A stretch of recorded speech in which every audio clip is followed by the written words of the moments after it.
আমি আজকে স্পন্ডিলাইটিস সম্বন্ধে আলোচনা করব। স্পন্ডিলাইটিস মানে হলো মেরুদণ্ডের হাড় ক্ষয়ে যা বা বসে যা, মেরুদণ্ডের হাড়ের প্রদাহ। এটা বিভিন্ন জায়গায় হতে পারে, ঘাড়ে হতে পারে, কোমরে হতে পারে, পিঠে হতে পারে। আপাতত আজকে আমরা ঘাড়ের স্পন্ডিলাইটিস সম্বন্ধে আলোচনা করছি। ঘাড়ের স্পন্ডিলাইটিস হলে আপনার ঘাড়ে সামান্য ব্যথাও হতে পারে, আর ঘাড় মাথা তুলে রাখতে পারবেন না, ঘাড় মাথা ভারী লাগবে, চোখেও অস্বস্তি হতে পারে, অনেক সময় হাতে অনেক সময় পেন নাবে, হাতে যন্ত্রণাও হতে পারে, অনেকের হয়, খুব রেয়ার এটা। স্পন্ডিলাইটিস হলে আপনাদের মাথা ঘুরবে, গা গুলোবে, আর শরীরে একটা অস্বস্তি লাগবে। কি অস্বস্তি লাগবে অনেকে বুঝতেই পারে না। হ্যাঁ, আচ্ছা, এর কিন্তু নির্দিষ্ট কোনো ট্রিটমেন্ট নেই। এর সবচেয়ে ভালো ট্রিটমেন্ট হলো ব্যায়াম করা আর কিছু হোমিওপ্যাথি ওষুধ।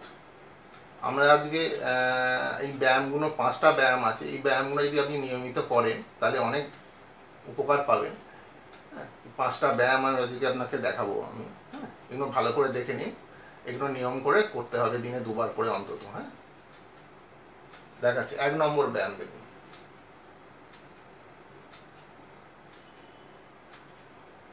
2 নম্বর,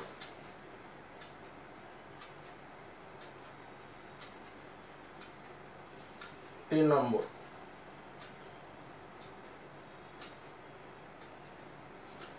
4 নম্বর,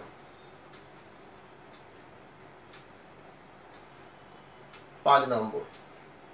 এই ব্যায়ামগুলো আমরা দিনে 2বার করে অবশ্যই করবেন যাদের ঘাড়ের সমস্যা আছে, স্পন্ডিলাইটিসের সমস্যা আছে।